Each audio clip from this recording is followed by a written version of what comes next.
I feel good on a Tuesday morning because it's no longer Monday. I've got my coffee in front of me and my longtime friend Mike Barrett, who years ago sat in his chair. Yeah, And probably that exact chair, by the way. I don't doubt Judging by the looks of it, it looks like it's been here since... No, that was... 2001 was when I left. No, that was reupholstered. Oh, high-end stuff right there. 8 years ago. Good. 8 years ago. I love it. I'm the only one who uses it. I know. I love this There's chair. a beautiful brand new one behind you. Yeah, sit in it. Yeah. No, You'll thanks. see why I'm in this one. No. Anyways, good policies with Barrett Insurance Agency on Tuesday mornings at 8:35. Happy New Year. Happy New Year, yes. First chat of 2020. It is, because we talked New Year's Day last week, right? Yep. Yeah. Wow. Was it New Year's Day? New Year's Eve Day. New Year's Eve Day. Throw me off. I'm trying. So I was thinking, I'm always thinking, I like to stay connected with all of our morning interviews here. And I was thinking, as I just shared with you here before we turn the microphones on, there's always a lot of questions when it comes to insurance, whether it's automotive, homeowners, renters, life insurance, what have you. I've mentioned in some of our chats about safety and stuff about wood boilers and things like that. Now, there are other things that people add to their property once they move in, or they, who knows, they could have already been there. But like, for example, my father has a 55-foot antenna bolted to the side of his house. He's got shortwave radios and stuff. Sure. And he also has 3 or 4 in an array on the lawn. And there are other things that, like solar arrays, Sure, and things like that. Are these covered? Do people have to manually add them to their insurance? You don't, unless the value exceeds a certain amount. And here's how. So let's go to the antenna attached to your father's house. I think the case could be made that that's a permanently attached piece to the house. So that would probably fall under the house limit. Now, if we're insuring the house for $200,000 and that's a $5,000 unit, you may want to look at your limit of coverage to make sure that the additional value attached to the house is going to be covered. Same would be said for solar panels on your roof. Solar panels on your roof are going to become part of the value of your home. Again, $200,000 house, that's what you've got for insurance. You just put $50,000 worth of solar array on your roof. Well, now you've got a $250,000 house. So you want to make sure you're checking on that.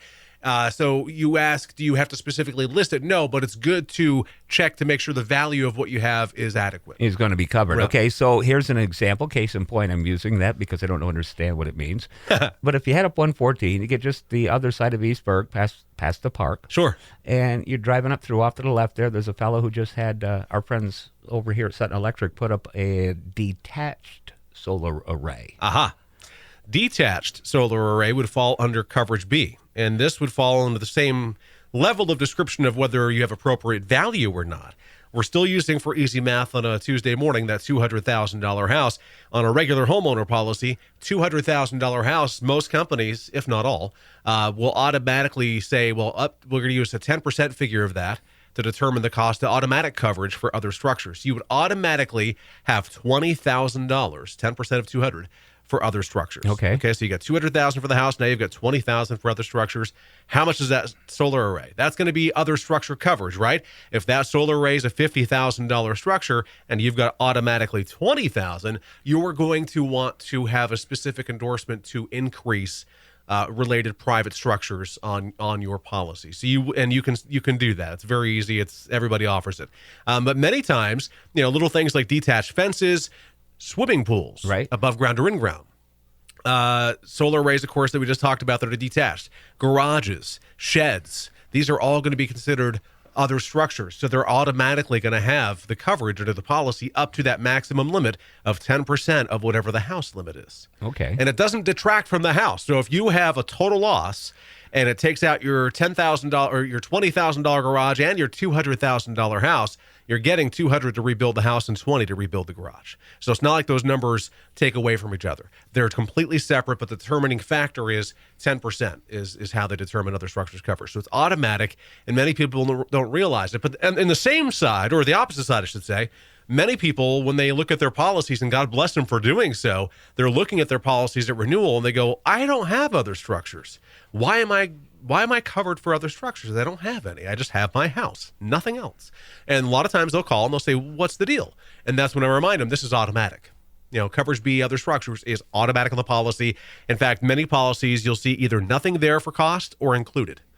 So removing it, not going to save you a dime. Okay. So that was my next question for the listeners. Yeah. So keeping the 10%, if that's the determining factor for your company, for other structures, Nothing you do to remove that will change or impact the policy. You do have a little play with some companies on how much you have for personal property, whether you have a 50 or 70% limit, but then 20 to 40% is the determination for loss of use. So those first four numbers, A, B, C, and D, dwelling, other structures, personal property, and loss of use, also known as fair rental value, depending on what kind of policy it is, are linked. Those numbers are always linked by a percentage of determining factors. So. Okay, I'm going to go back to pools because you brought that up. Nobody's thinking about a pool right now. Well, they might be. I don't know. Yeah, I don't know. Hey, they could be dreaming about it. The difference between, is there a difference? Clark Griswold could be already have done a deposit on it and just got rid of his Jelly of the Month club. So yeah, we're good.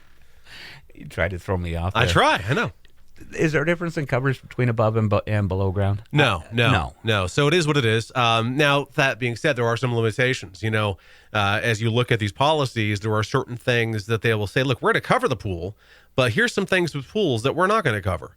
And, if it's getting impacted by frost or impacted by settling, probably not going to see coverage for that, which would make sense because that's not real. That's a big exposure, and companies don't necessarily want to take that on. So you're not going to see that type of coverage for it. But, if a major event happens and takes out your pool above or below, or in ground rather, you're going to see coverage for it. So the old hard-sided above-ground pools that we knew when we were growing up as kids, no difference between that and those new soft-sided ones now that look like just big bladders?